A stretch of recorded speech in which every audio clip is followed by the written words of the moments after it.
Agustín.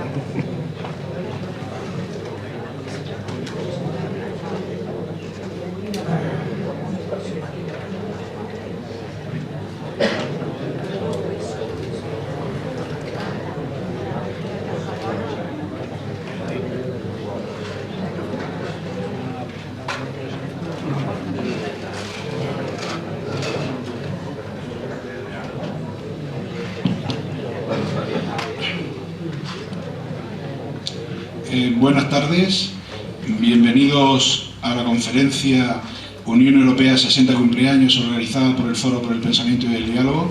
Gracias nuevamente por asistir a otra conferencia del Foro. Y bueno, yo voy a ser muy breve, solamente voy a presentar a las personas que tengo a mi derecha. Esta tarde tenemos el placer y el honor de contar con Enrique Barón Crespo y con Antonio Martínez Ovejero, al que le paso la palabra para que él haga la presentación de la conferencia. Muchas gracias por asistir y esperemos que la conferencia sea de su agrado. Antonio. Bueno, muchas gracias. Buenas tardes a todas buenas tardes a todas y a todos. Siempre es un placer venir a Cieza y venir al foro también. Yo creo que hace 3 o 4 meses que estuvimos aquí hablando de la memoria histórica, lo que es la memoria histórica, y ahora ha cambiado el foro, digamos, de tercio, en el sentido de saltar los Pirineos y mirar a Europa, y mirar a esta Europa que tenemos en este momento. Pero estas semanas son semanas de conmemoraciones. Tenemos la primera conmemoración que tenemos es precisamente el 60 cumpleaños de la Unión Europea, que da título y que da a esta conferencia, pero también en unos días va a conmemorarse el 40 aniversario de las primeras elecciones democráticas del 15 de junio de 1977. Estos procesos fueron determinantes para tanto el nacimiento como el desarrollo de la Unión Europea, y las elecciones democráticas del 77 fueron determinantes como eventos para configurar la sociedad que hoy tenemos. Y tenemos la suerte y casi el privilegio de contar esta noche con la presencia de una persona, Enrique Barón, que ha participado de una forma destacada, más o menos, de una forma activa, que ha sido protagonista, que ha sido testigo de ambos procesos. En los últimos 50 años, digamos, ha tratado de conseguir, junto con la sociedad española naturalmente, ha luchado por la democracia en España, que ha luchado por la consolidación de la democracia en España, ha luchado por el desarrollo de la Unión Europea. Por tanto, su experiencia, sus vivencias, son fundamentales, porque no solo, yo que soy historiador ahora, no solo, digamos, domina la historia, sino fundamentalmente lo que los historiadores llamamos la intrahistoria. Y la intrahistoria es, a veces, porque no siempre se refleja en los documentos, esta vez a veces tan importante como la historia. Muchas de esta historia ya se ha hecho pública, ya se ha hecho publicada, porque mi amigo y compañero Enrique Barón, porque es compañero y sin embargo amigo. Es decir, un binomio a veces bastante raro en política, pero no solo es amigo, sino muy amigo.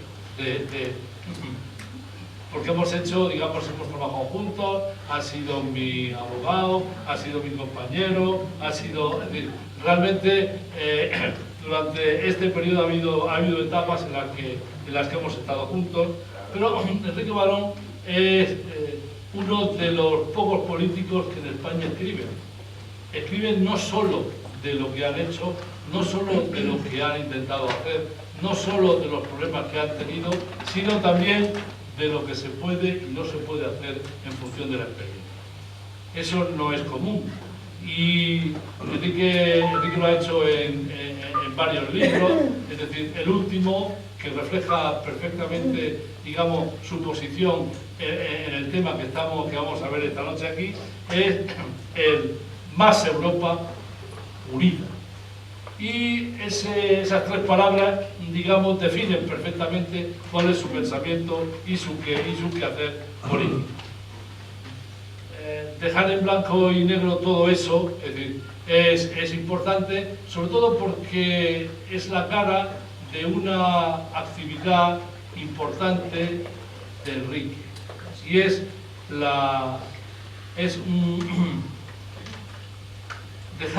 dejar constancia, actuar pedagógicamente, explicar pedagógicamente a la gente qué es lo que hay que hacer. Qué es lo que él ha hecho y cómo él ve los problemas.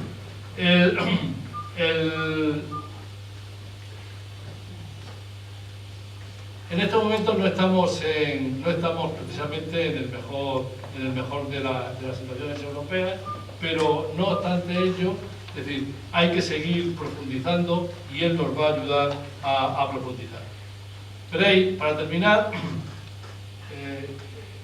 quiero resumir quién es Enrique profesionalmente y cómo sus habilidades profesionales, sus conocimientos se han aplicado en todos estos procesos que hemos estado viendo. Enrique es abogado, es economista, es un político y es también un hombre vocacionado, fundamentalmente vocacionado para las relaciones exteriores. En eso le ayuda mucho que es políglota y habla 6 o 7 idiomas europeos, y eso es que contar un chiste en 6 idiomas es complicado, y él lo sabe hacer, pero sobre todo yo lo he visto porque coincidimos en Bruselas durante unos cuantos años, y aunque a veces no sabía que yo estaba allí, yo iba al Parlamento Europeo y veía que era en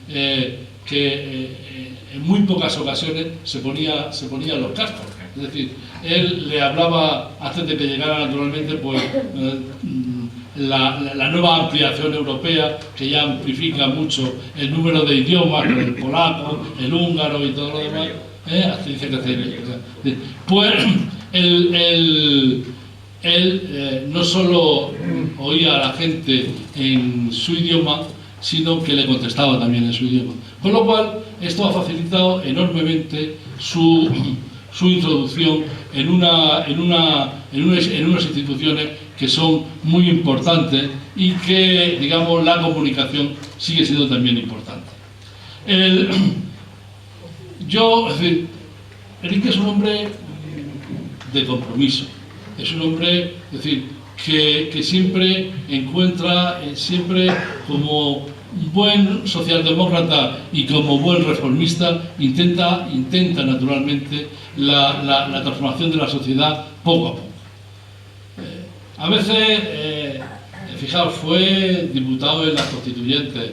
Nada más llegar al Parlamento le soltaron los presupuestos generales del Estado y dice, ahí los tiene a torear en 1977.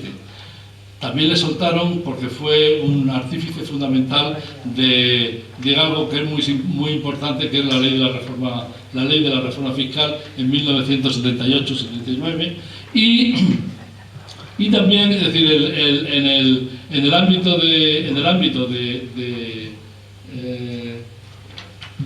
la economía, a la reforma fiscal, y también tuvo una participación importantísima en los pactos de la Moncloa. Es decir, estos son elementos fundamentales que revelan una faceta muy importante en la vida de Enrique. Ese aspecto, en el aspecto económico. En el aspecto, digamos, del derecho, bueno, pues formó parte de los grupos de aquellos abogados que en los años 60 estaban en el colegio de abogados y peleaban en dos frentes, muchos de ellos, ¿no? Un frente que era el frente de los derechos humanos, era el frente de las libertades democráticas, que se peleaban en el colegio, y también el colegio de abogados, y también otro frente, otra faceta importante, que era el frente laboral, el frente de los abogados laboralistas, que por lo cual alguna vez tuvo que venir en el 69, cuando el conflicto de Cauchos de Levante y de Panther, porque en aquel momento, si mal no recuerdo, no había, me parece, Pepe Marín, que está por ahí, no lo puedo decir mejor, es decir, no había ningún despacho laboralista en Murcia, solo venía de vez en cuando Antonio García Miralles, me acuerdo que venía de Alicante, pero no teníamos abogados laboralistas, no sé si todavía terminado entonces, pero no teníamos abogados laboralistas, y ante problemas que se nos planteaban en el conflicto de Panther, pues digamos, tanto Enrique Barón como Agapito Ramos, es decir, nos echaron una mano. Es decir, su profesión de abogado y su profesión de economista siempre han estado en función de los derechos humanos, del avance de las libertades, etcétera, etcétera. También Enrique es un hombre, os lo digo porque hemos tenido mucho camino andado juntos, es un hombre con imaginación política, es un hombre que no se arredra ante las dificultades, incluso ante las dificultades que conlleva la propia carrera y el propio devenir político, que no son pocas, depende de cómo se enfoquen, ¿no? Veréis, Enrique fue ministro de Transportes, Turismo y Comunicaciones entre 1982 y 1985. Yo ahí trabajé con él. Y en 1985, pues a todos los ministros les llega su hora y fue cesado y fue sustituido. En 1986 se presentó voluntario para ir a Europa. Y en aquel momento hubo que empezar a ver qué lástima, Enrique, que era tan buen ministro y tal, y fíjate, en Europa lo vamos a perder, no sé qué y tal. Pero bueno, se presentó en Europa en 1986 y se presentó fue como la primera promoción de parlamentarios europeos, digamos españoles, que se presentaban en Europa junto con los griegos y junto con los portugueses, que eran todos nuevos en la plaza, ¿no? Y empezó a trabajar allí, empezó a trabajar desde cero. En 1986 ya empieza a trabajar en el Parlamento Europeo, empieza a trabajar en los dictámenes del Parlamento Europeo, que todavía no tenían ni mucho menos el Parlamento Europeo el poder que tiene ahora, y sin embargo se presenta a las elecciones a la presidencia del Parlamento Europeo y no gana la presidencia del Parlamento Europeo por solo 6 votos. Y después, pero en el 89 se vuelve a presentar y es presidente del Parlamento Europeo. Y yo os lo puedo decir porque él no lo dirá nunca, pero yo lo puedo decir con absoluta sinceridad. Es un trabajo que él hace junto con los socialistas europeos, sin ayudas externas, digamos, de ninguna clase. Y eso, y sale presidente del Parlamento Europeo, y tiene que hacer frente en el 89 a la caída del muro de Berlín. Tiene que hacer frente a la inclusión de la Unión Soviética. Tiene que hacer frente, desde el Parlamento Europeo, a la desmembración y la guerra de Yugoslavia.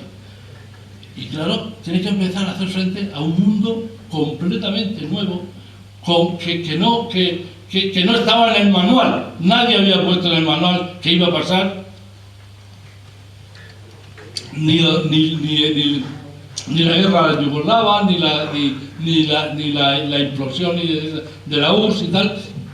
Sin embargo, pues es capaz de mantener la presencia del Parlamento en todas esas situaciones, de trabajar conjunto de todas esas situaciones, de adaptar, o sea, y de asumir lo que eso supuso para la propia Unión Europea. La primera consecuencia fue ni más ni menos que la Unión Alemana, que aquello hacía temblar a la Unión Europea, y lo hizo bien, de tal suerte que el Parlamento Europeo, por esta y por otras razones naturalmente, es decir, cuando llegó el Tratado de Maastricht y empezó a ser el Parlamento Europeo mayor de edad y empezó a tener poder de decisión, pues él abandonó el Parlamento, no el Parlamento Europeo, abandonó la presidencia porque ya le tocaba, digamos, ser sustituido, y salió y empezó, y fue después, me parece, presidente de los socialistas europeos, presidente de la Comisión de Exteriores, etcétera, etcétera. No vamos a entrar en más cuestiones, porque no soy yo el que viene a abrir, sino él. Simplemente yo creo que en política a veces no suele, aquello de que de bien nacido ser agradecido, no siempre se cumple, pero yo creo que tenemos que estar agradecidos, digamos, los europeos y las europeas, al trabajo de entonces y de ahora, porque él os hablará más detenidamente que yo de esta cuestión, y darle las gracias, y lo que dice una amiga mía que hoy no puede estar aquí: gracias amiga, gracias Enrique por ser nuestro amigo, gracias Enrique por ser nuestro hermano.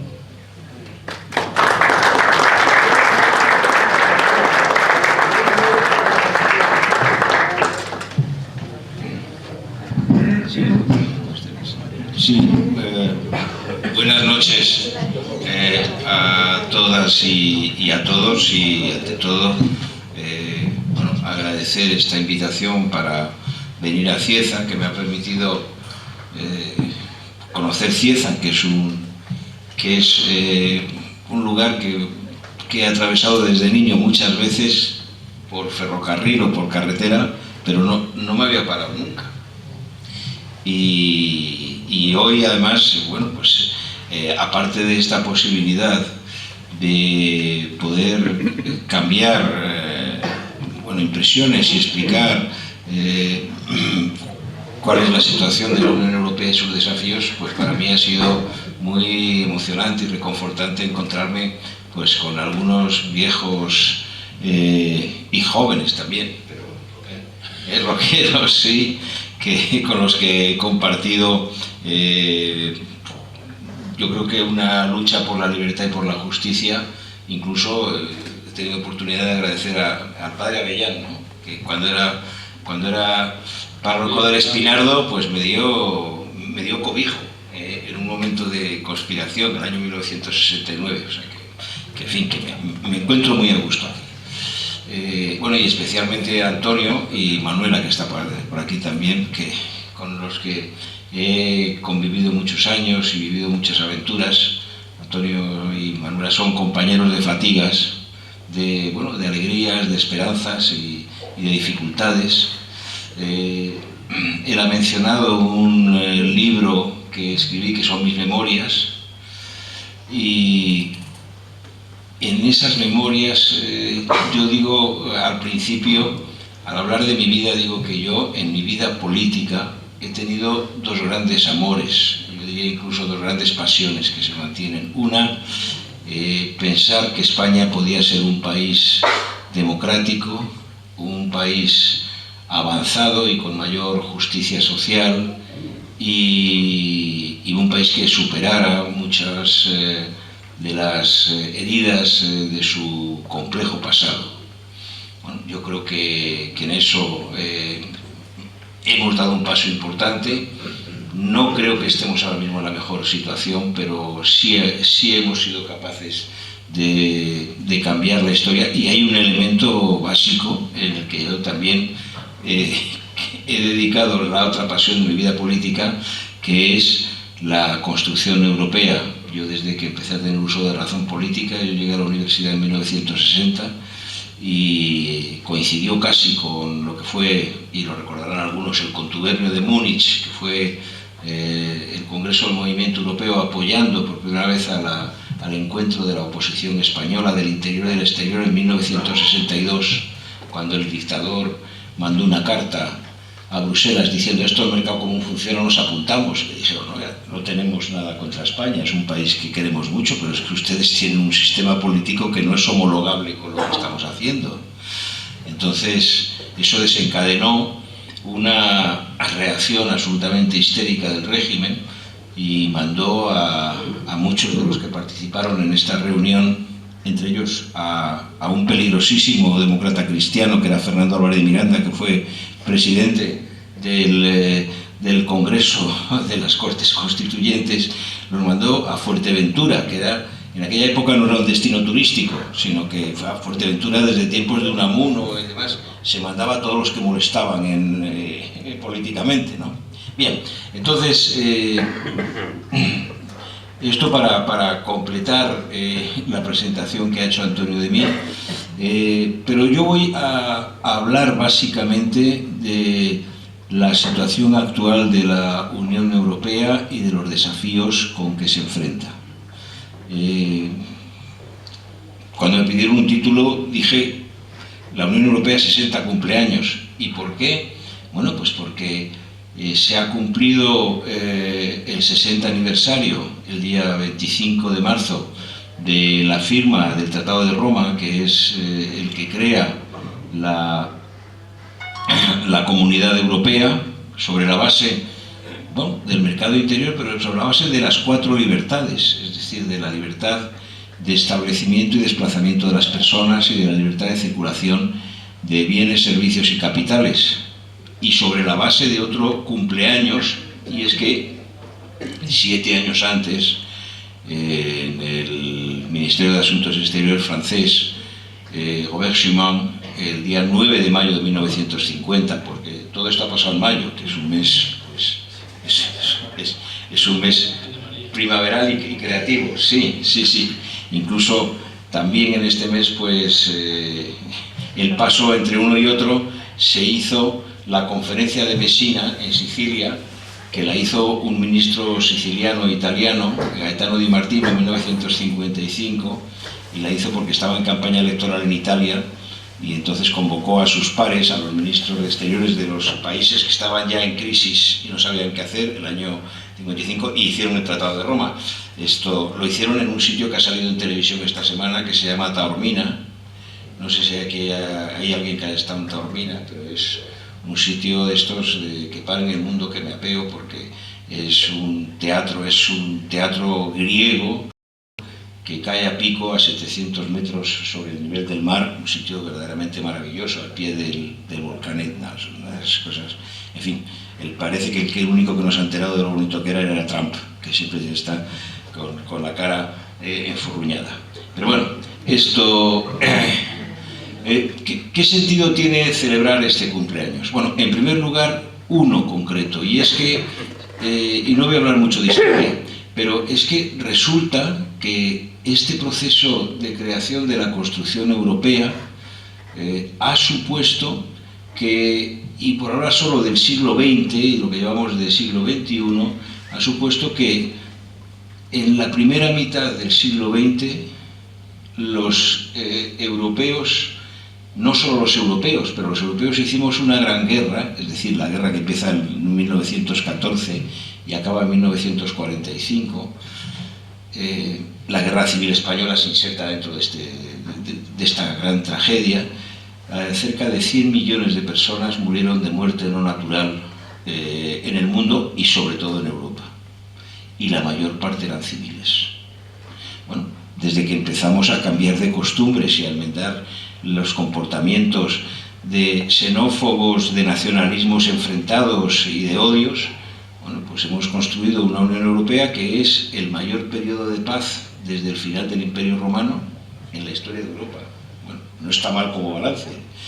En nombre de la Unión Europea no se ha matado a nadie y a pesar de que estemos en crisis, las crisis no son el final del mundo. Las crisis son los momentos en los que hay que tomar decisiones. Jean Monnet, uno de los fundadores de la Unión Europea o del proceso europeo, decía que la Unión Europea se dará de crisis en crisis, pues como es la vida misma. Por eso hablamos de la crisis de la pubertad y de la crisis de la madurez y de la senectud. Es decir, son momentos en los que cambia la naturaleza, el cuerpo, la vida, y hay que tomar decisiones. Y nos quejamos mucho, pero resulta que a las riberas de nuestros mares, incluidas las murcianas, pues está llegando gente que se está jugando la vida pensando que llega al paraíso. Es decir, que bueno, también tenemos que ser conscientes de lo que hemos conseguido y de cómo lo tenemos que defender. Si se hubiera planteado esta conferencia hace 6 meses, yo no habría podido ser, no digo optimista, pero hablar de perspectivas tan positivas. Porque estamos viviendo un año que no solamente es el de los cumpleaños. Estamos viviendo un año que el que mejor lo ha definido ha sido el primer ministro que ganó las elecciones en Holanda, Rutte, que es un liberal que estaba en coalición con los socialdemócratas, que todavía no ha conseguido formar gobierno. Eso está dentro de las costumbres europeas.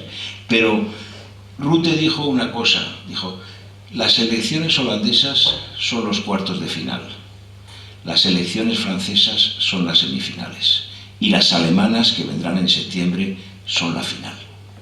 Bueno, pues está ocurriendo eso. Es decir, que se ha extendido un ambiente. Yo, como me hacen entrevistas los periodistas y tal, la prensa, digo, bueno,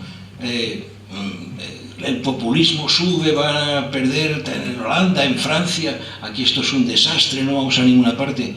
Bueno, pues resulta que en Holanda han ganado de calle, de una manera muy clara, aquellos y aquellas que piensan que vale la pena seguir adelante construyendo Europa, construyendo esta comunidad de destino compartido.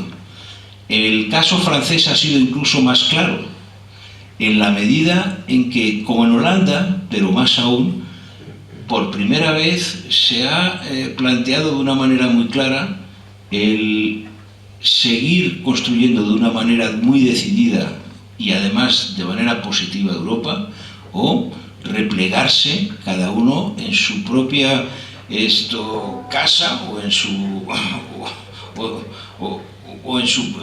su pequeña cueva, y acabar con esto, incluso pues rompiendo no solamente con la moneda, sino erigiendo nuevas barreras. Lo que hemos ido rompiendo los europeos, hemos ido haciendo que las fronteras no tuvieran sentido entre nosotros y demás. Bueno, pues este es el sentido de la victoria de Macron en Francia, y Francia es un país importante porque es un país fundador de la Unión Europea. Francia con Alemania son los 3 países, son los dos países, que decía 3, que han hecho 3 guerras en 75 años que definieron la gran tragedia europea. Y digo de paso una cosa, y es que parece que estamos hablando de cosas lejanas, pero la guerra de 1870, la guerra franco-prusiana, pues no suena mucho, pero esa guerra tuvo como pretexto la sucesión al trono de España.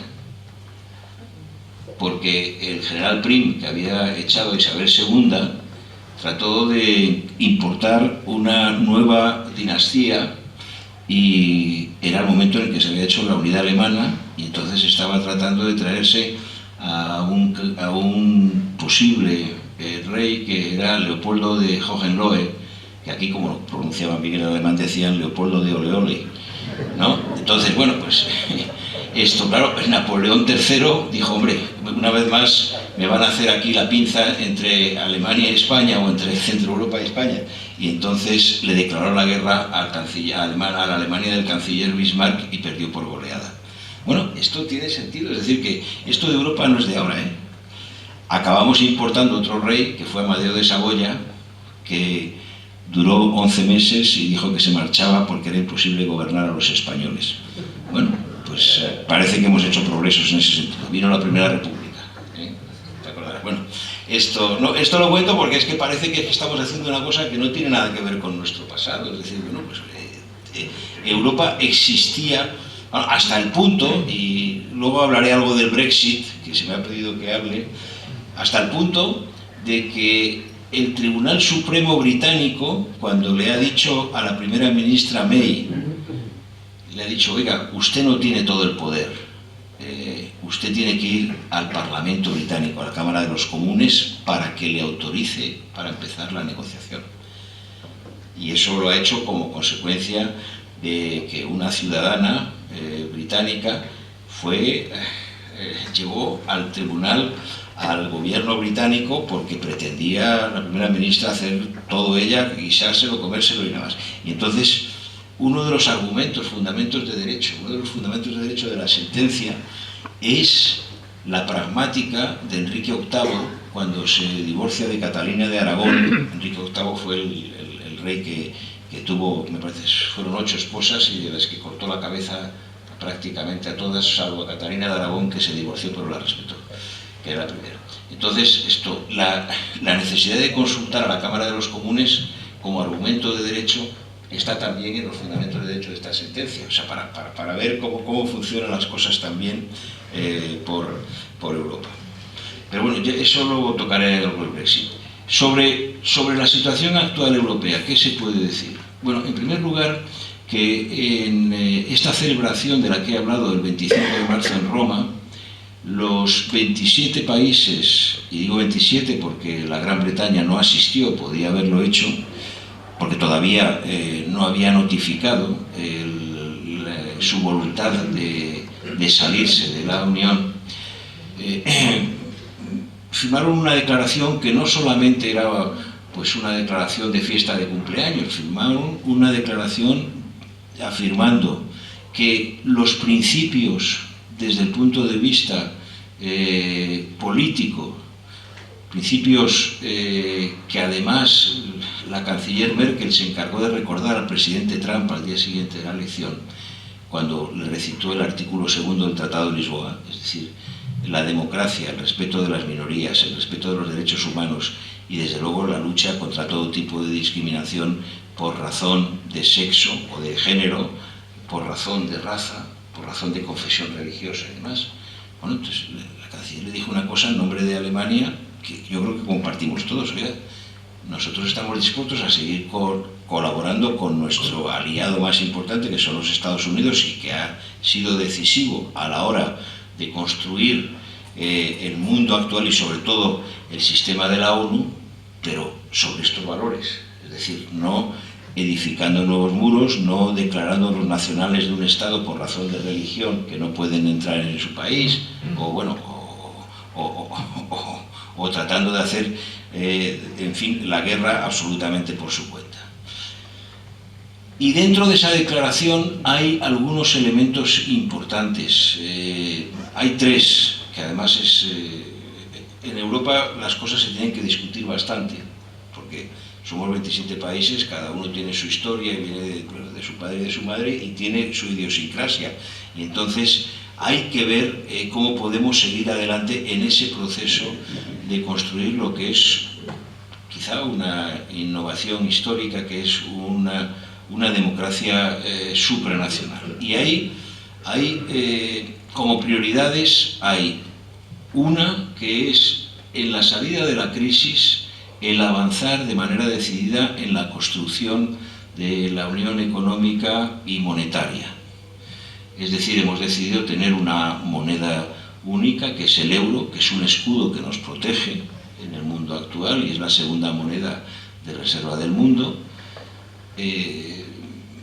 El euro no puede sobrevivir si no tiene lo que tiene que tener una moneda, es decir, pues un tesoro, un Ministerio de Economía, y sobre todo un mecanismo que sea un mecanismo compartido, que en parte existe ya.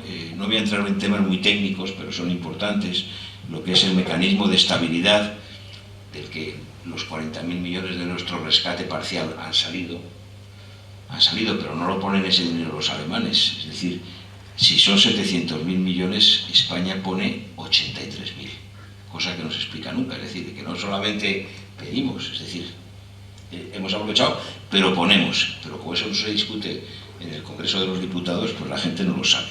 Entonces, ese es un tema importante.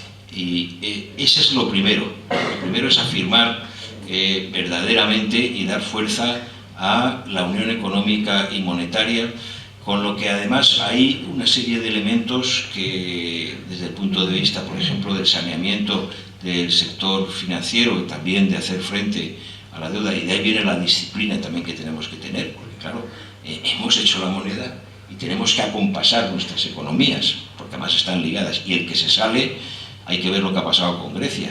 Los griegos han resistido con razón, como gato panza arriba, para que no les echaran y no les faltaban algunos ganas. ¿Por qué? Porque saben fehacientemente, y lo sabemos todos, que el que se sale, pues no solamente que esté más oscuro y haga más frío, es que el que se salga en este momento, pues su deuda se duplica en una noche y su solvencia pues baja al 20 o al 40%, y eso al final la gente lo sabe. Y luego otros dos elementos que están ligados a la ciudadanía, porque no se trata solo de la moneda.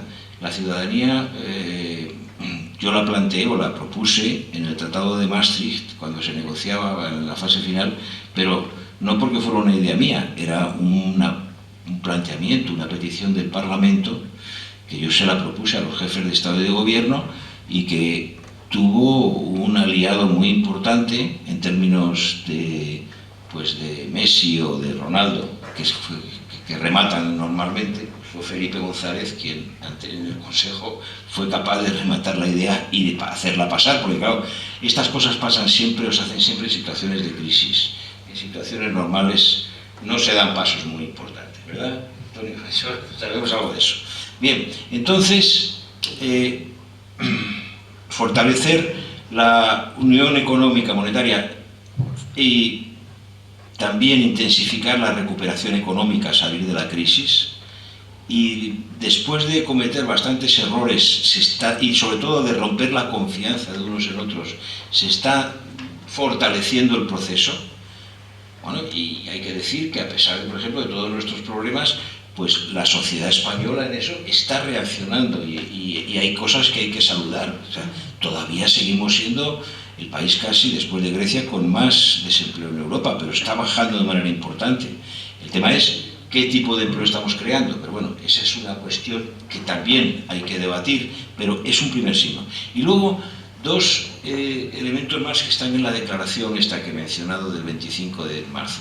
Uno es el volver a poner la construcción de la Europa social en el centro de nuestras preocupaciones, que es un acercamiento a la ciudadanía, pero al mismo tiempo es el responder en términos de mayor justicia, solidaridad y de lo que se conoce con el nombre de economía social de mercado, que está también en los artículos fundamentales nuestros, en el tercer artículo del Tratado de Lisboa, en responder a lo que entendemos como el modelo social europeo.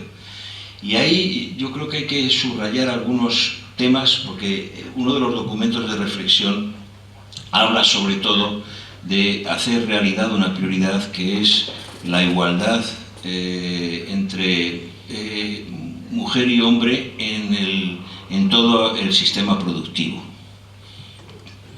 Todavía no hay nadie que haya explicado de manera satisfactoria por qué las condiciones salariales o las condiciones de trabajo y de salario, porque tiene que haber una diferencia en igual trabajo de 20 o 25% de diferencia de la mujer con respecto al hombre, porque hay muchas más dificultades para poder proseguir una carrera de trabajo, una carrera profesional. Bueno, eso supone también el que tiene que haber una prioridad importante en este sentido, como también desde el punto de vista social, la incorporación de la juventud en términos no solamente universitarios, pero y sobre todo también de la formación profesional y de incorporación muy activa a lo que cada día se impone más, que es la formación a lo largo de la vida.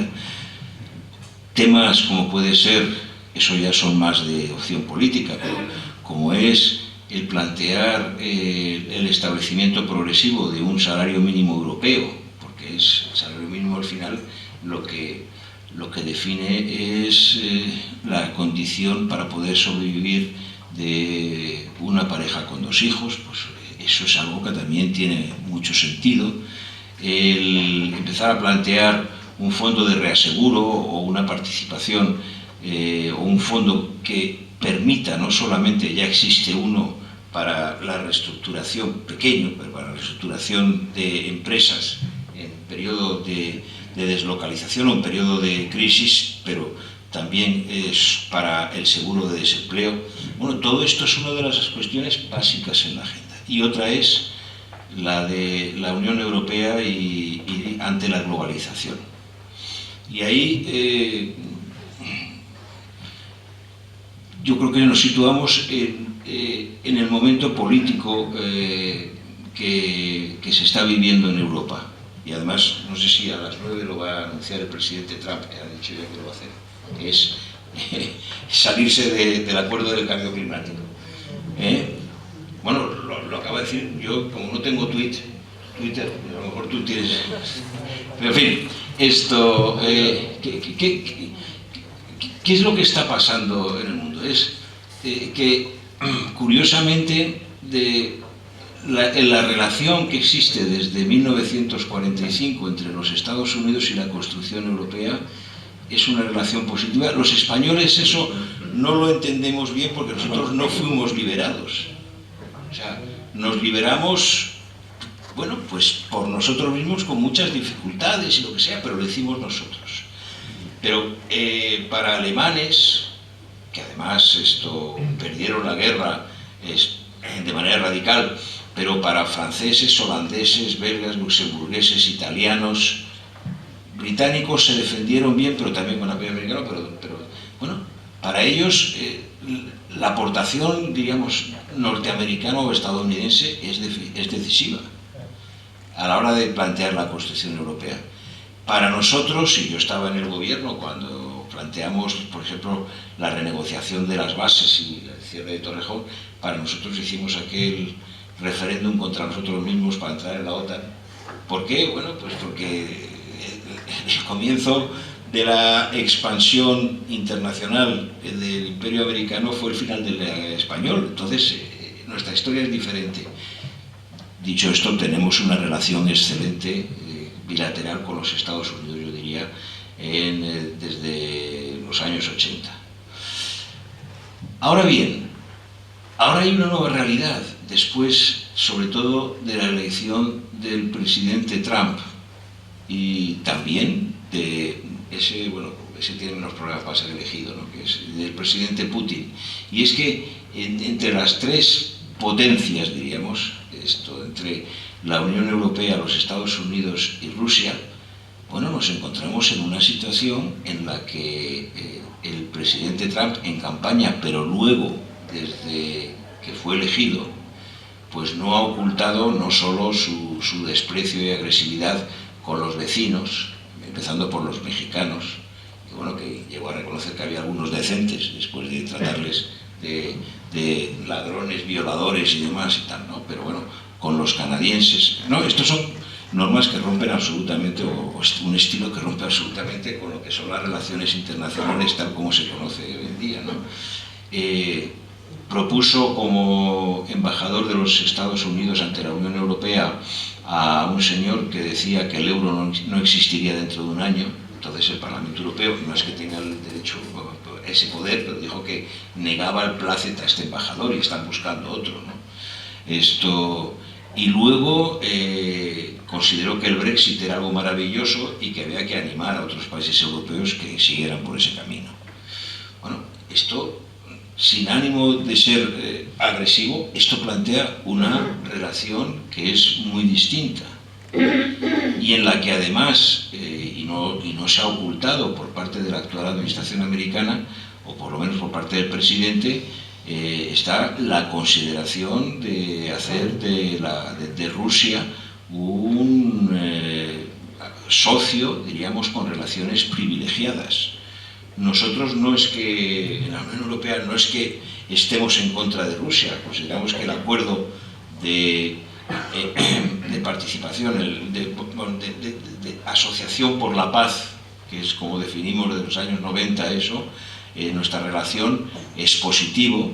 Somos vecinos de Rusia, no estamos de acuerdo con el comportamiento, por ejemplo, de Rusia en la resolución de la crisis ucraniana, y tenemos muchas reservas en Oriente Medio, pero Rusia sí tiene una diferencia con lo que pasaba hace 20 años, después de la descomposición de la Unión Soviética, y es que Rusia bajo Putin es un régimen bastante autoritario, es la mayor potencia nuclear, pues con un país que en este momento la Federación Rusa tiene un producto bruto más o menos como Holanda, pero bueno, está haciendo una política de afirmación muy importante. Y luego está el otro gran personaje que ha aparecido en la escena internacional, que es la China popular, y que curiosamente que es ese mandarinato comunista chino que está, mientras que Trump ataca la política comercial abierta, ataca ese tipo de relaciones, nos encontramos con el presidente Xi Jinping, que va a Davos, al sitio que es donde se hace el gran debate del capitalismo, y que dice esto, el presidente Xi Jinping dice que hay que defender el libre comercio y que hay que abrir todas nuestras economías. Hoy es un día en el que la Unión Europea con China está firmando o reafirmando el compromiso que se contrajo en el mes de diciembre en París, en la conferencia que desembocó en el acuerdo contra el cambio climático. Entre otras razones, no por razones filosóficas, sino porque es un tema de supervivencia del mundo, en donde la Unión Europea es pionera, pero es que yo que he tenido la ocasión de ir a Pekín, la primera vez que fui como ministro fue al final cuando empezaba el final del maoísmo. Bueno, pues yo he ido bastantes veces en estos años. Pekín es una ciudad que en este momento pues tiene una temperatura media por encima de 10 grados de la que tenía antes, y con una suspensión de polvo, porque está al lado del desierto, porque está al lado más allá de la Gran Muralla es el desierto, y con una situación, bueno, que hace de la ciudad algo irrespirable. Entonces los chinos, que plantean las cosas, digamos, con perspectiva, ahora están con la creación de esa segunda ruta de Marco Polo, de la ruta de la seda, pues que están tratando de hacer todo un plan, digamos, de infraestructuras que no solamente llegue en Europa pues hasta Holanda, Alemania y España, sino que están planteándolo hacerlo con Asia y con África, que es el continente en donde nos jugamos más también los europeos. Y eso hay que tenerlo presente. Entonces, bueno, nos hemos reafirmado en que hay que hacer este planteamiento del cambio climático, y yo no sé si el presidente Trump repetirá lo que ha dicho. Él dice que esta historia del cambio climático que es un timo. Bueno, no, ¿y qué supone eso? Y sin ánimo de ser muy agresivo, porque verdaderamente los Estados Unidos es una gran democracia y es un país en el que lo único que hace el presidente Trump con resultado es corregir las cosas que dice y desmentirlas.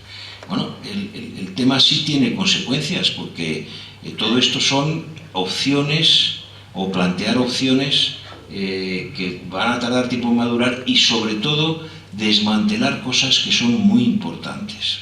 Por ejemplo, el amenazar el cortar el 20% de la financiación de las Naciones Unidas tiene consecuencias pues en temas como conseguir los objetivos del milenio, la lucha por los refugiados, o simplemente pues conseguir acciones humanitarias de alimentación en situaciones de crisis, ¿no? Entonces todo eso no va gratis, y por lo tanto ahí hay una consecuencia que ya lo están diciendo los líderes europeos, y una vez más hay que reconocer que Frau Merkel, que no es de nuestra familia política, pero bueno, pero lo dice con bastante claridad. Dice, oiga, después de lo que ha habido aquí en la cumbre del G7, en Taormina y demás, dice, oiga, los europeos estamos en una situación en la que tenemos que ser conscientes de que tenemos que asumir nuestro propio destino y no tenemos que descansar en los demás, por aliados e importantes que sean. Y ahí se nos plantea una opción a todos conjuntamente, a los 500 millones que somos ahora, y a los 25, bueno, si quitamos a los británicos, pero de momento están ahí, los 500 millones y los 28 estados. Ya veremos a ver qué pasa con Gran Bretaña. Eso supone que tenemos que reforzar, no solo profundizar, tenemos que reforzar de una manera muy importante nuestra unión política, económica y monetaria. Yo creo que este es el mensaje esencial, diríamos, la tarjeta de felicitación del cumpleaños y los deberes que tenemos por delante. Ahora, para no alargarme mucho, voy a hacer un comentario sobre el Brexit, e incluso que llegue a Murcia, ¿no? También aquí hay interés en una región tan productora de hortalizas y de frutas y exportadora.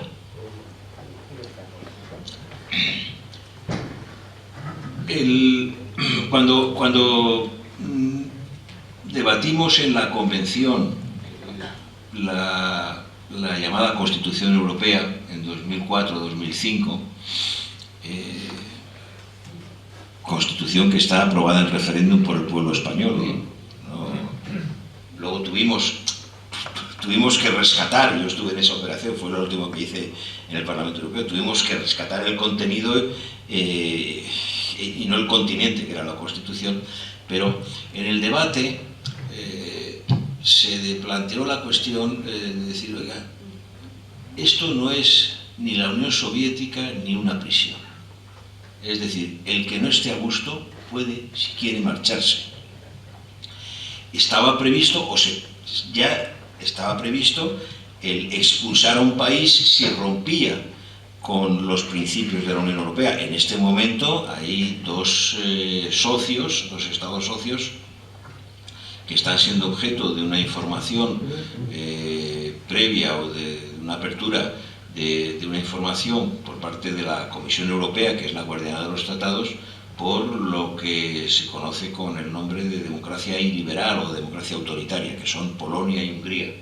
Es decir, oiga, aquí se están planteando cuestiones pues, de respeto de derechos humanos o de ruptura de la división de poderes y tal. Bueno, eso es lo que existía antes. Entonces se dice, no, aquí el que quiera puede marcharse. Y entonces se incluye un artículo, que es el artículo 50 del Tratado de Lisboa. El artículo 50 del Tratado de Lisboa fue redactado por un alto funcionario británico. No sé si aquí habrá alguien que se acordará de una serie de televisión que fue muy popular en los años 80, que se llamaba Así Ministro. Entonces había un subsecretario, Sir Humphrey. Bueno, pues Sir Humphrey, ese nunca criticaba al ministro, ni criticaba a nadie, pero era el que decidía todo, ¿no? Y los británicos tienen altos funcionarios muy buenos y además que tienen una ventaja, y es que escriben en el latín del siglo XXI, que es el inglés. Entonces, claro, cuando uno tiene ya la capacidad de redactar en su idioma, las cosas que hay que interpretar luego, bueno, pues tiene una cierta ventaja. El artículo 50 tiene 5 apartados. El primer apartado dice que el país que decida salirse de la Unión Europea lo tiene que hacer de acuerdo con sus normas constitucionales. Bien, España tiene una constitución escrita, como Alemania, como Francia, como Italia, como Holanda, como Bélgica. Una característica de la Constitución británica es que no está escrita. Hay una cosa que se llama el Bagehot, que es un tratadista que hace una explicación, incluso en The Economist hay una columna del Bagehot, que es eso, ¿no? Entonces, lo que pasa es que ellos saben cómo funciona, pero básicamente los británicos lo que hicieron, los ingleses originariamente, luego ya cuando crean el Reino Unido, los británicos los ingleses fueron los primeros que cortaron la cabeza al rey. e hicieron una república que fue la República de Cromwell y de los puritanos, y luego restauraron la monarquía, pero en la Revolución Gloriosa de 1686 lo que dijeron es que la característica esencial es que el poder reside en el Parlamento, en la Cámara Baja, en la Cámara de los Comunes. Esa es la cuestión absolutamente decisiva. Y esto lo digo porque, claro, dice, lo tiene que hacer de acuerdo con sus normas constitucionales.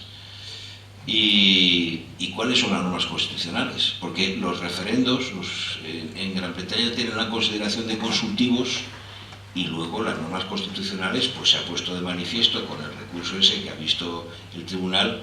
La primera ministra consideraba que tenía todo el poder para hacer las cosas, pero, y para tomar las decisiones, pero ya le ha dicho el Tribunal Supremo, no. Primero tiene usted que pedir autorización y luego tendrá usted que someter el resultado de la negociación al Parlamento. Y yo esto que estoy contando no son secretos de Estado, pero es que lo he vivido esta semana, entre otras cosas porque presido a los exmiembros del Parlamento Europeo. Están en la asociación inscritos unos 750 diputados, de ellos pues un séptimo son británicos, y esos juegan los partidos siempre hasta el minuto 94. O sea, no solamente un cambio de impresiones, estos juegan. Entonces, cuando uno habla, por ejemplo, ayer en la reunión, en la última reunión que tuvimos, bueno, pues lo que estaban debatiendo era los exdiputados, cuáles son sus derechos como europeos, que son derechos de pensión, son derechos también de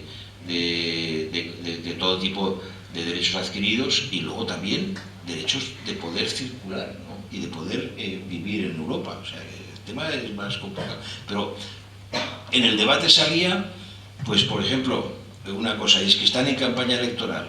Claro, ellos en la opinión pública en un país que tiene esa democracia parlamentaria, lo que dice es, oiga, señora primera ministra, a usted no lo han elegido para hacer lo que está haciendo. Usted no ha ganado unas elecciones.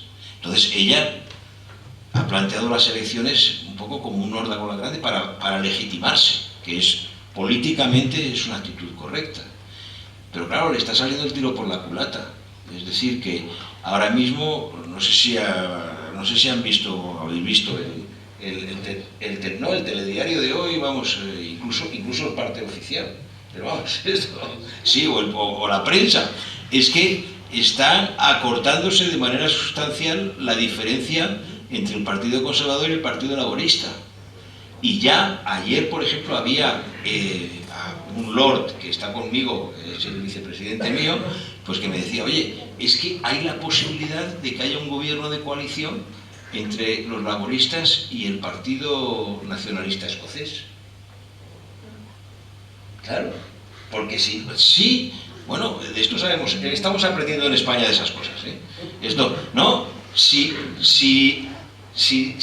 el Partido Conservador no salta a la banda y no se lleva una oleada y se queda con menos de la mayoría, puede ocurrir, bueno, perfectamente que entre los liberales, los laboristas y el Partido Nacionalista Escocés puedan formar gobierno. Esto lo digo porque es lo que está pasando ahora mismo.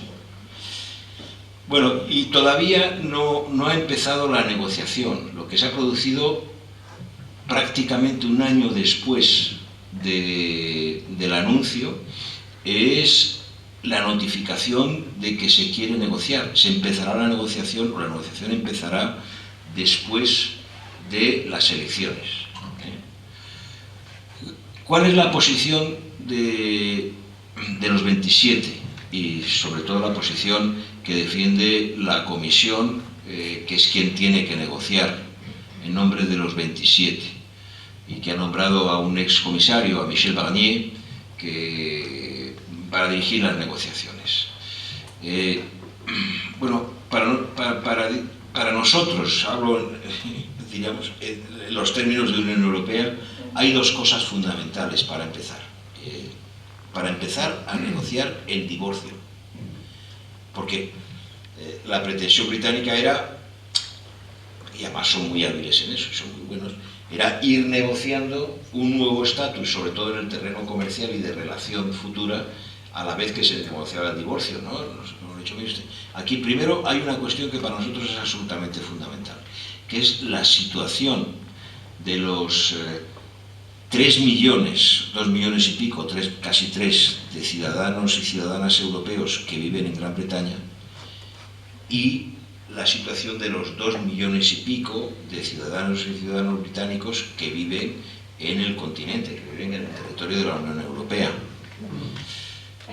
Y esa no es una negociación en una mesa, es decir, que se ha ido creando una serie de situaciones personales que no se pueden resolver de golpe ni dando tajos. Por ejemplo, para entendernos, un fotógrafo de Manchester, que yo no sé, aquí hay gente, en Alicante hay muchos, y también aquí en Murcia, que se viene a vivir o que tiene una casa al lado del mar y que tiene a lo mejor pues una mujer o una compañera, una pareja, se dice esto, una pareja española o un pareja, pero esto, bueno, y que llevan viviendo una serie de años, comparten una propiedad, ¿no?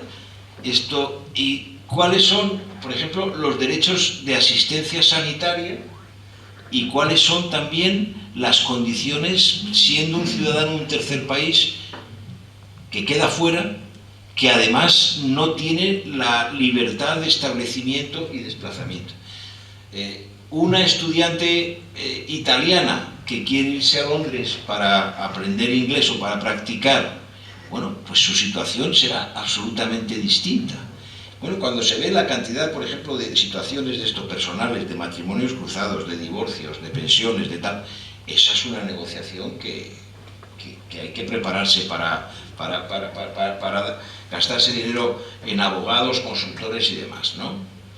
Y luego, hombre, el segundo gran tema del divorcio, como pasa con los divorcios, es, bueno, ¿y qué se hace cuando se rompe no la sociedad de gananciales, pero los acuerdos que existen? Es decir, en más de 40 años se han creado pues muchas situaciones, participación en políticas, desde la política agrícola común a la política de investigación, a la política marco. Las universidades inglesas están desesperadas porque participan de una manera muy activa en temas de investigación. Están también los derechos de los funcionarios y funcionarias británicos de las instituciones europeas. Está también, o por otra parte, los temas relativos a todo lo que es el sistema inmobiliario y de capital, vamos, que ya existe en la Unión Europea. Y luego las políticas que tienen un desarrollo plurianual. Bueno, ¿qué pasa? No hay una cifra oficial. Se ha adelantado que el divorcio supondría una cifra de unos 60.000 millones de euros. El Financial Times lo ha puesto en 100.000 millones de euros. Bueno, ahí solo hay una cosa clara, y es que lo que no tiene sentido es decir que esto se va a hacer una derrama entre los que se quedan. Yo no creo que a nadie se le ocurra en España, digo, no, por no hablar solo de Francia, Alemania, Italia, o sea, eso lo que decir, oiga, ahora nosotros, o sea, usted se va y tenemos nosotros que aquí que aceptar una derrama. Bueno, es otra negociación muy complicada. Bien, esta es la situación actual. No se puede adelantar nada hasta que se conozca el resultado o el desenlace de las elecciones. Yo solo añado en relación con la situación actual, y creo que es conveniente un poco informar de estas cosas porque la consideración general es que los británicos se han marchado ya, que el Brexit se ha producido, el Brexit no ha empezado. Y ahí hay hay condicionamientos grandes porque el periodo de negociación se fija en 2 años y tendría que haber un acuerdo unánime del Consejo Europeo, de todos los estados, para poder prorrogar el proceso. Y evidentemente nadie va a hacer un favor si resulta, en cuanto a la prórroga, nadie va a hacer un favor si resulta que le pasan una factura antes incluso de la cena. Ese es un tema complicado. Y luego una última cosa, y es que el apartado 5 del artículo 50 dice que si un país sale de la Unión Europea y quiere volver, puede hacerlo.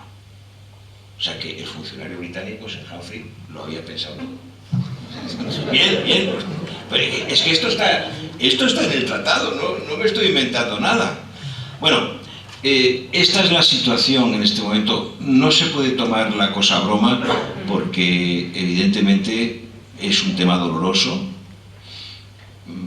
En general, no había un ambiente favorable a que se marchara al Reino Unido.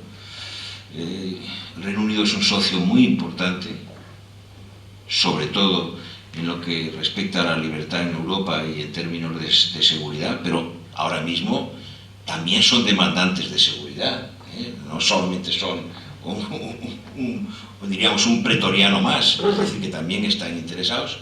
Bueno, habrá que ver cómo maduran su situación, pero bueno, ellos lo han decidido, el gobierno lo ha ratificado. Se puede lamentar, pero hay que aceptar los hechos como son. Hombre, no es muy positivo estar en una situación de este tipo mucho tiempo, sobre todo por los tiempos que corren, porque evidentemente cuando uno se encuentra con que el presidente de los Estados Unidos está diciendo que el Brexit es algo maravilloso, pues no es una cosa que ayude mucho, ¿no? Pero también nos exige el intensificar y el aumentar nuestra unidad. Luego habíamos comentado también con Antonio, con los dos Antonios, ¿no? El tema de Murcia. Yo no voy a entrar, digamos, en un análisis muy detallado, evidentemente, y eso forma parte de lo que estamos construyendo. Murcia es una región muy exportadora de hortalizas y frutas, no solo de eso, también, por ejemplo, la industria del mueble y algunas otras actividades. Hombre, no es favorable el tener que encontrarte con que además en algunos casos hay algunas frutas y algunas hortalizas en donde el primer exportador, digamos, al Reino Unido es Murcia. Si se salen de la Unión Europea, las condiciones en relación con otros países que tengan relaciones importantes con el Reino Unido, pues plantean dificultades y además tienes que hacer frente a un tratamiento aduanero absolutamente distinto y más complicado. Bien, eso es una cosa que no es deseable ni se puede plantear, diríamos, como medidas de retorsión o de represalia, pero todo eso está en función de cuál será el desenlace final. Mientras tanto, pues evidentemente el Reino Unido tiene que hacer frente a sus compromisos porque sigue siendo un socio de la Unión Europea hasta que se produzca el divorcio. No puede, por ejemplo, negociar un tratado comercial diferente a los demás. Los europeos, los 28, negociamos los tratados comerciales con China, con Estados Unidos, con Australia y con quien sea, lo negociamos conjuntamente. Y yo creo que es lo que se puede decir en este momento. No hay que ponerse, diríamos, en términos muy dramáticos. Hay que seguir trabajando. Yo creo que aquí en Murcia hay una experiencia grande y se trabaja bien, pero no es un tema indiferente. O sea, España en su conjunto es uno de los países más afectados. ¿Por qué? Pues porque tenemos unos 300.000 británicos viviendo en España. A mí me dijo una vez Tony Blair hace años, me dijo, si yo tengo 200 y pico mil, hay 60.000 en la Costa del Sol viviendo, me dijo, mi problema son los 24.000 de Gibraltar. Bueno, bien, pues es así la vida, ¿no? Entonces sí, ese es un problema. El primer país emisor, diríamos, de turistas para España es el Reino Unido, por encima de Alemania. Bueno, pues eso también tiene consecuencias, es decir, no es solamente las hortalizas, es decir, el turismo, por ejemplo, también en Murcia, bueno, pues también se puede ver afectado, pero ¿Hay alguna solución a corto? Yo creo que a corto lo que hay que seguir es trabajando y tratando de hacer las cosas bien. Y luego, bueno, pues ver cómo evoluciona una situación que, como yo he tratado de describir, es mucho más plástica y mucho más compleja de lo que parece. Y dicho esto, yo no sé si hay coloquio. Sí. Bueno, pues entonces yo voy a concluir con una frase que decía muy a menudo el que fue el amanuense, el escritor del Tratado de Roma, que era un ayudante de Jean Monnet, era un economista y filósofo que se llamaba Pierre Rieu, que era socialista y era judío, y como judío había estado discriminado por el régimen de Vichy durante la guerra. Era un tipo absolutamente maravilloso y decía que él, bueno, y es el que escribió desde la declaración de Schuman hasta el Tratado de Roma, fue básicamente uno de los amanuenses de los que lo escribió.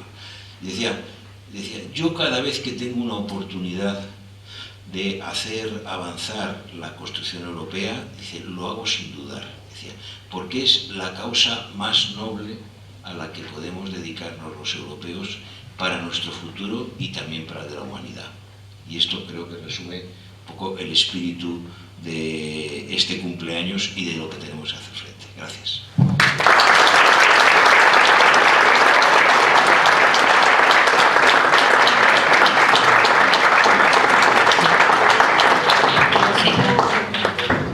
Si alguien quiere hacer alguna pregunta, abrimos un breve espacio de intercambio y de debate.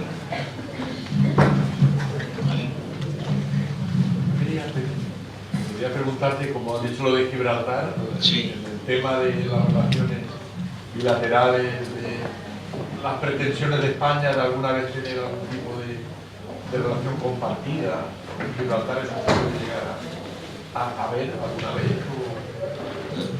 Con el hecho de que Inglaterra esté, digamos, fuera de Europa, ¿nos puede ayudar? Vamos a ver esto. En el tema de la soberanía, ¿no? Vamos a ver esto.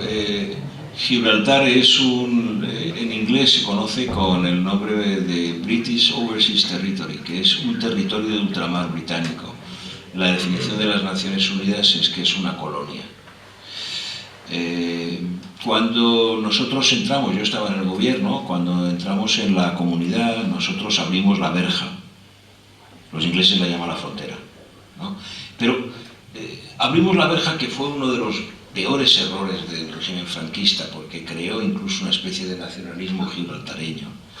Y el acuerdo entre Fernando Morán y Lord Carrington era, porque también hay que tener en cuenta una cosa, y es que lo de Gibraltar también se lo tenía que explicar a los europeos. Hay un principio en la vida, es, mire, usted, si estamos aquí trabajando, éramos 12, si estamos 12, no me traigan ustedes un problema bilateral, traten de resolverlo. Bueno, nosotros, y yo esto se lo he dicho a Picardo, que yo estaba en Gibraltar, y tengo que volver ahora el mes de julio, me ha invitado la asociación que hace de puente entre La Línea y Gibraltar, porque hay una relación muy importante y cotidiana, ¿no? Entonces, hubo un momento en el que prácticamente se había llegado a un acuerdo, curiosamente, entre Aznar y Blair, que era el acuerdo de cosoberanía. La respuesta fue, por parte de los sectores más duros del Partido Conservador Británico y apoyado por la población gibraltareña, fue, vamos, por el ministro jefe, tal, no será Caruana entonces, bueno, fue el referéndum. Fue el referéndum que el 95% dijo, o el 99% dijo que no querían ningún tipo de cosoberanía con España. Bueno, muy bien. La situación, tal como se planteaba antes de comenzar, o antes de producirse el Brexit, era de una cierta incomodidad en una serie de directivas europeas. Por ejemplo, en transporte, lo que respecta a las rutas de aproximación a aeropuertos o a la cobertura, diríamos, de tráfico aéreo, o bueno, cosas de este tipo, claro, que lógicamente, bueno, España formulaba una reserva en relación con temas tan directos como eso, ¿no? Y bueno, ya lo de la lucha de contrabando del tabaco, esta actividad de refueling, de reaprovisionar barcos en el mar, y demás, ¿no? Que incluso con participación española en la actividad, y alguno conocido. Entonces, ¿qué es lo que se ha producido? Pues que los gibraltareños, que saben dónde están, yo eso le decía a Picardo, digo, ustedes están en la Unión Europea gracias a nosotros. ¿Por qué? Pues porque no están ni en la Unión, no están ni en la política agrícola, ni en el mercado interior, ni en la Unión Monetaria. Están en la Unión Europea porque pueden votar al Parlamento Europeo por una sentencia del Tribunal de Justicia. No votan a Westminster, no votan al Parlamento Británico si no viven en Gran Bretaña. O sea, que son de segunda clase. Pero, bueno, ellos tienen una situación en la que incluso algunos consideran, y esto me ha pasado en Gibraltar, consideran que puede ser un Estado que entre en la ONU. Bueno, entonces, ¿qué es lo que ha pasado? Pues que, como se han dado cuenta de la locura que es el Brexit, el 95% votó a favor o votó en contra del Brexit. El 95%. Y están angustiados, y por eso montaron ese número de decir que, bueno, lo de las Malvinas y que luego iban a ganar la guerra a España. No, mire usted, o sea, evidentemente, ustedes, si Gran Bretaña sale, pues ustedes se van.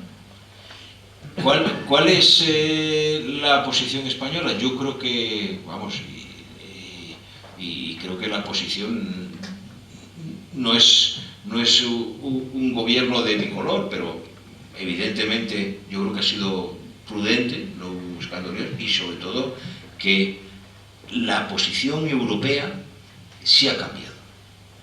La posición europea claramente es decir, oiga, ustedes no tienen un estatus diferente. La preocupación de la Unión Europea, que es una preocupación muy seria, no la he mencionado antes, es la preocupación sobre el futuro o la relación, la frontera futura entre una parte del Reino Unido que es Irlanda del Norte y la República de Irlanda. ¿Por qué? Porque la Unión Europea ha estado implicada en el proceso de paz. Y porque el tema ahí es muy importante, porque se plantea la relación, la ruptura entre dos estados que eran miembros de la Unión Europea y que hay uno que se queda, que es la República de Irlanda, que además tiene una reivindicación pendiente de unificación de la isla, con una historia de terrorismo y de lucha muy compleja. Y esa es la preocupación en este momento.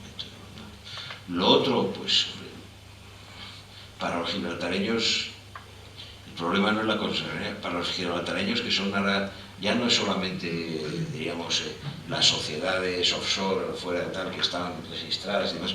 Gibraltar ahora mismo es la gran potencia del juego en línea, del gambling online.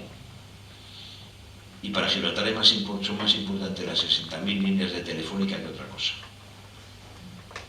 Para Gibraltar y para mucha gente de la línea que trabaja ahí. O sea que estas cosas hay que... yo creo que la posición española tiene que ser una posición, hombre, de apertura, pero claro, es que, oiga, y nosotros tenemos que prestar mucha atención a todo lo que es el campo de Gibraltar, pero claro, decir, oiga, usted me está haciendo una política, diríamos, nacionalista y tal, y resulta que la mayor parte de los líderes gibraltareños viven en toda la zona de San Roque, de Cádiz y tal. O sea, es que es una... los domingos se va a los toros a Málaga y vive no sé qué, y está viviendo en España y luego hace esto. Pero vamos, yo creo que en eso hay que tomárselo con tranquilidad y seguir ofreciendo una fórmula de este tipo.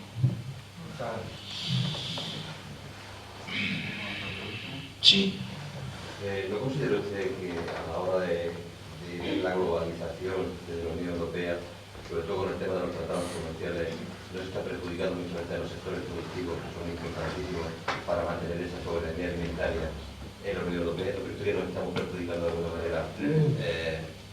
¿Cuál es el criterio político que tiene la Unión Europea en este momento?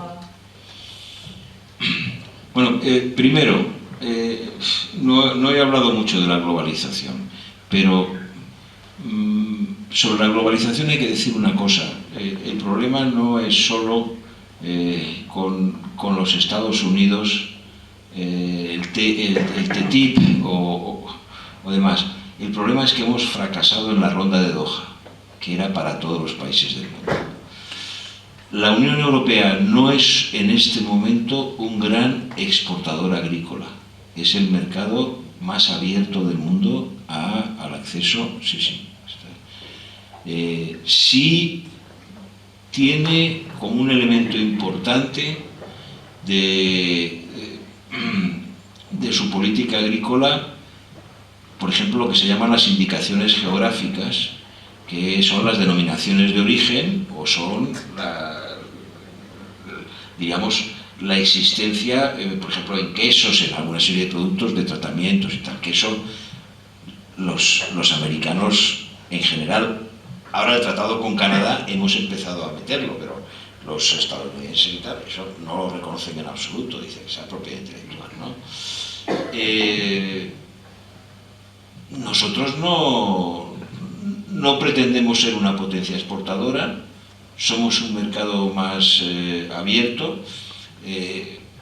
Hombre, cuando se ha planteado algún tema, por ejemplo, en el que ha habido paneles de la OMC que nos han condenado a Estados Unidos y Europa, esto como puede ser el tema del azúcar o el del algodón, pues se ha aceptado. Pero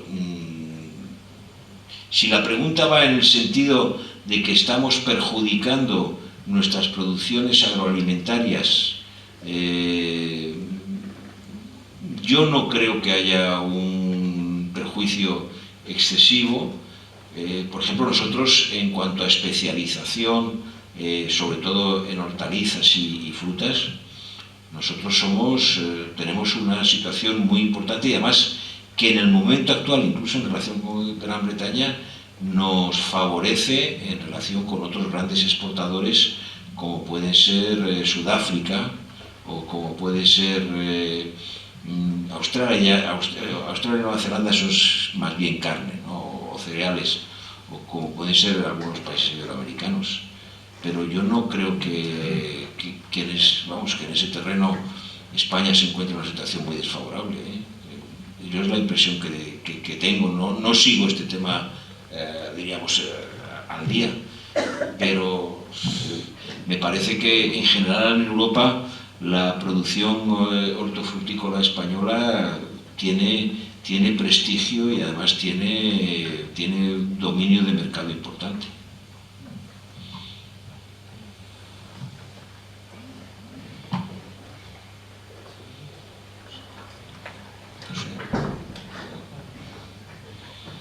Pues si nadie quiere preguntar nada más. Nada. Le damos por preguntar. A ver. Una pregunta que no... Porque estamos hablando mucho de economía. Sí. Pero yo soy un europeísta convencido. Creo que el mayor problema que tiene ahora mismo Europa es la desafección de los ciudadanos respecto a la Unión Europea.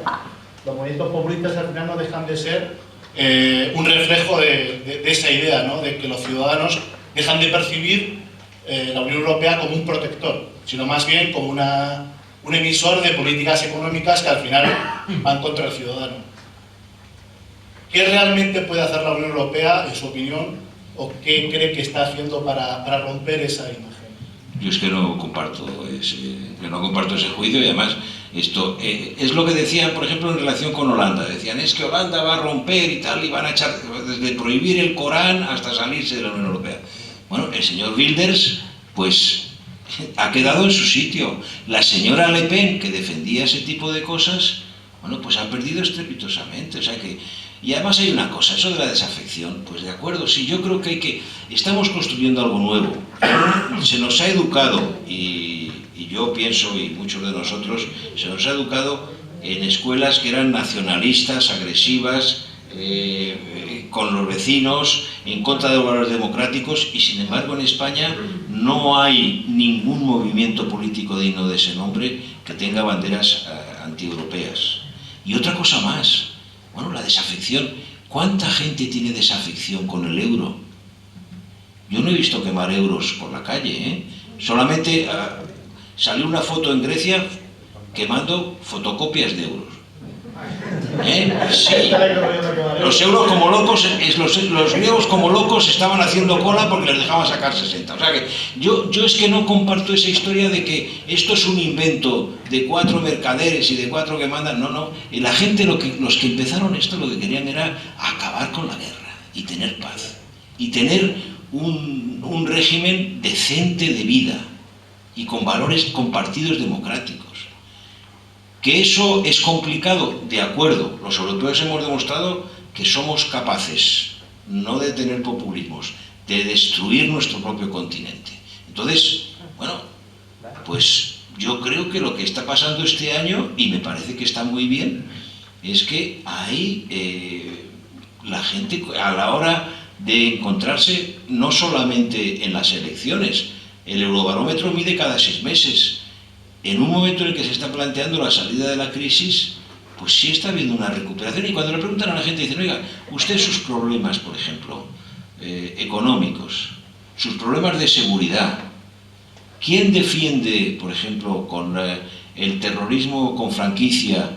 Y nosotros hemos vivido el nuestro mucho tiempo, que este señor estaba en el gobierno y estaba yo también, tú estabas en el Ministerio del Interior, y hay ese tipo de problemas, por ejemplo, el terrorismo, por ejemplo, la seguridad, la defensa, nuestro futuro, porque hablamos de los refugiados, que es un desafío, y es un desafío de solidaridad, pero no hablamos, y esa es otra de las cosas que tenía, hoy no hablo casi de eso, en relación con la inmigración, estamos con y Murcia está, digamos, en primera fila. Estamos frente al continente con mayor dinámica demográfica de la historia, que puede duplicar su población en 10 años, pasar de 1.000 a 2.000 millones, África. Y si uno es africano, ¿y qué? Pues busca el paraíso como sea. Entonces, tenemos también que hacerlo eso conjuntamente, eso no lo puede hacer un país. Entonces, cuando se responde, ya no solo las elecciones, se responde en encuestas sistemáticas, tal, bueno, pues que la solución de los problemas viene porque lo hagamos conjuntamente los europeos, que además si no nos unimos dejaremos de existir, nos quedaremos ni siquiera en un Disney, nos quedaremos al margen de la historia, somos el 7% de la humanidad y bajando. Es que hay que tener eso en cuenta, aunque seamos todavía la primera potencia comercial y el 50% del gasto social en el mundo. Y eso, pues, eso es un motivo para tener no solo afección, sino para saber dónde estamos. Y yo repito, yo no he conocido, se habla mucho, Le Pen, no sé qué, yo no he visto en España ahora mismo a nadie que haga un programa político serio defendiendo que hay que salirse del euro y que hay que salirse de Europa. Y esta es la realidad. Entonces, hay que tener cuidado pues con la demagogia y saber dónde nos jugamos aquí los puertos.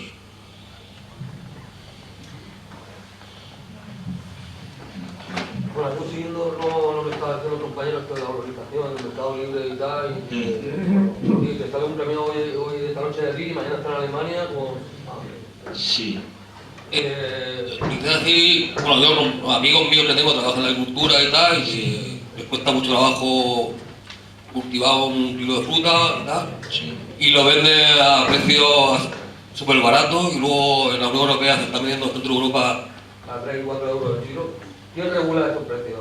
¿El gobierno de España? ¿La Unión Europea? No. La Unión Europea lo que controla básicamente son controles de tipo sanitario, pero no hay... O puede controlar o puede plantear. Yo lo recuerdo un día, me lo decía un exportador de naranjas valenciano, cuando entramos me decía, hombre, nosotros los valencianos en naranjas tenemos en Europa lo que se llama posición dominante de mercado. Es decir, si tienes el 70% del mercado europeo, pues tienes una posición dominante de mercado que te pueden criticar. Lo que pasa es que como la producción de frutas y hortalizas es una producción que se hace en términos, diríamos, de muchos productores, siempre se desea que pueda haber agrupaciones que tengan la fuerza suficiente para negociar, vía cooperativa o vía asociaciones de productores, bien, porque también es que a quien le vendes no es al consumidor. Normalmente hoy en día la distribución son grandes cadenas de distribución que tienen una capacidad de negociación impresionante. Es decir, pues puede ser, no sé, desde Carrefour, Casta, o sea, quien sea. Entonces, eso lo que hay que tratar es de que no haya situaciones de monopolio. Así tiene poder la Unión, pero para tener la situación de monopolio hay que tener a uno que concentre mucho poder. Entonces ahí lo que se puede hacer es ayudar a que se establezca con la mayor transparencia posible los acuerdos. Lo otro, pasando del control, diríamos, fitosanitario y demás, yo no veo que haya ningún tipo de intervención que pueda hacerse. También puede haber el tema de organismos genéticamente modificados y demás, pero vamos, básicamente son controles de ese tipo. ¿Qué nos podías decir sobre el planteamiento que tiene Europa sobre los refugiados? Bueno, sobre los refugiados, primero hay una cosa para comprender la situación de los refugiados. Hoy en el país se decía que había una familia de Alepo que había sido acogida en Argentina que se vuelve. Una persona que yo respeto mucho, que es la directora general de la Organización Internacional de Migraciones, que se llama Laura Thompson, es costarricense y es una mujer de ese grupo de costarricenses, de mujeres pues que son admirables, porque cuando hablamos de América Latina siempre la gente buscaba o un guerrillero con barba o un dictador, ¿no? Y tenemos pues un grupo de mujeres costarricenses, una en la Organización Internacional de Migraciones, Cristiana Figueres, que ha sido quien ha hecho la secretaria del Acuerdo del Cambio Climático, Rebecca Greenspan, secretaria de la Secretaría General Iberoamericana. Pues esta Laura Thompson dijo una cosa, yo la invité, la conozco hace tiempo, ¿no? La invité para que nos explicara esto la situación a los eurodiputados en un debate, y dijo una cosa que puede parecer una tontería superficial, pero que es muy cierta. Dijo: el problema de los refugiados es como el agua. ¿A qué choca? Dijo, es como el agua. El agua no la para nadie si el agua tiene fuerza. Puedes intentar frenar barreras, tal, o sea, meterla en una acequia, lo que vuelva. Pero cuando cesa la causa, la situación vuelve esencialmente respetando el hecho de que hay gente. Oye, y los españoles, gracias al derecho de asilo, los demócratas españoles han resistido más de 2 siglos, ¿eh? Entonces, crisis de los refugiados. Nosotros tenemos que saber, los europeos, que estamos rodeados del mayor número de conflictos abiertos en el mundo en este momento. Y que es más fácil el irse de Ucrania, Siria, Irak, Afganistán, Irán, Somalia, Libia, Darfur, muchas partes de África. Es mucho más fácil irse a Europa que irse a Estados Unidos, que hay que ir por vía aérea, ¿no? Entonces, lógicamente la gente, sobre todo en una situación no solo de una guerra civil como la de Siria, o como la de Irak, sino que es una situación en la que hay un enfrentamiento de las grandes potencias directo, porque hasta ahora la Unión Europea lo que ha hecho, por primera vez en la historia, los países europeos no han hecho, el caso de Libia es distinto, ¿no? Pero no han hecho una política imperialista agresiva. Nosotros hemos estado pagando la ayuda humanitaria. Pero, ¿qué es lo que pasa? Claro, que la gente dice: oiga, usted, yo me voy, hay 3 millones en Turquía, los turcos son suníes, y entonces ellos dicen de los suníes, no de los chiitas, de los sunitas, dicen, estos son como hermanos nuestros y no los consideramos refugiados. Pero hay mucha gente, porque también hay cristianos, y hay gente de otro tipo, también hay mucha gente que ha querido venirse a Europa. ¿Cuál ha sido la respuesta? Pues la respuesta es, primero, hay una serie de países que han tenido una posición abierta y generosa, empezando por Suecia y por los países nórdicos, y luego por Alemania. En Alemania, el gobierno de la Große Koalition en eso ha tenido una posición que no solamente puede ser de interés, porque Alemania tiene un problema demográfico importante, como nosotros, de futuro, ¿no? pero que no solamente se ha hecho por eso, ¿no? Y luego la Comisión Europea, que es la segunda parte de la pregunta. La Comisión Europea, pues en este caso, se ha aportado, es decir, por una parte ha hecho una propuesta presupuestaria de ayuda humanitaria urgente, que incluso forma parte de un acuerdo muy criticado, pero que también ha tenido sentido, como es el acuerdo con Turquía. Luego, el empezar a consolidar todo lo que es la frontera exterior, con todo el servicio de guardacostas, el servicio de asistencia y además con una situación muy complicada, porque incluso de cara al asilo y tú tienes que tener digamos, todo un sistema que te permita desde la identificación hasta la conducción de la gente. Y cada vez más no son refugiados los que llegan, son inmigrantes económicos que pueden venir desde África hasta Pakistán o la India y que lógicamente buscan la posibilidad de hacerse un futuro, pero que no es un tema solo de refugiados. Y luego un problema interno que tenemos es que cuando la Comisión plantea la distribución de los refugiados, pues ha habido algunos países que muy claramente han aceptado cumplir con su deber. El caso de Alemania, el caso por ejemplo, de Estonia, que es un país nuevo. Yo le he oído a la presidenta de Estonia en un debate decir, no, nosotros hemos asumido tal. Otros que se niegan en absoluto, como puede ser Hungría o como puede ser Eslovenia, y otros que han dicho que, bueno, como siempre, arrastrando los pies y tal, en el caso, por ejemplo, de nuestro país, pues sí, tal, no sé qué, pero bueno, pero luego a la hora de la verdad eso se hace despacito, ¿no? Bien, pero eso no es un problema solo de Europa, es un problema de cada uno en su casa, ¿eh? ¿Qué supone esto? Supone que, además de la crisis de los refugiados, nosotros tenemos como uno de los grandes desafíos ver cuál es nuestro futuro demográfico. ¿Por qué? Porque la edad media europea es de 45 años. La africana está en torno a 20, ¿no? La asiática es un poco inferior, pero en el caso de China o la India, o en el caso de China o de Japón, es como la nuestra, ¿no? Bien, nosotros queremos mantener el estado del bienestar y el sistema de modelo social europeo. Pues eso necesita sangre joven, ¿eh? Si España, por ejemplo, le falta para la reposición generacional, que suele estar en torno al 2, estamos en el 1,3, pues al final nos salvan los inmigrantes, que es lo que ha pasado en los años del boom.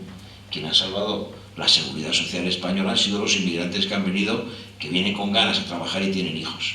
Bien, esto es de las cosas que tenemos también que reflexionar. Dicho esto, y en el terreno del asilo político, pues evidentemente tenemos que dar el paso a nivel europeo, no solo de que se ocupen de los que llegan los italianos y los griegos. Nosotros empezamos antes, tenemos la ventaja de que en toda nuestra, desde el comienzo de los años 2000, en todo lo que es, diríamos, la frontera más cercana española, bueno, que este año han venido 3.000, pero no son las cifras del agujero negro de Libia, ¿no? Nosotros estamos haciendo una política de contacto y de reforzamiento de todos los sistemas de seguridad, de policía, y también de emigración temporal de personal que puede venir pues desde a recoger cosechas o a trabajar y tal. Eso es algo que es muy complicado, pero tenemos que hacer políticas activas. Lo que no podemos hacer es decir que al que le toque que se aguante, que es un poco lo que han hecho muchos, que en el caso de Italia y de Grecia, ¿no? O sea que este va a ser uno de los grandes desafíos que nos va a acompañar políticamente a todos los europeos.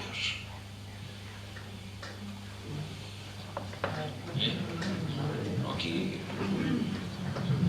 Bueno, pues si no hay más preguntas, reiterar nuestro agradecimiento por su asistencia y hasta la próxima. Buenas noches.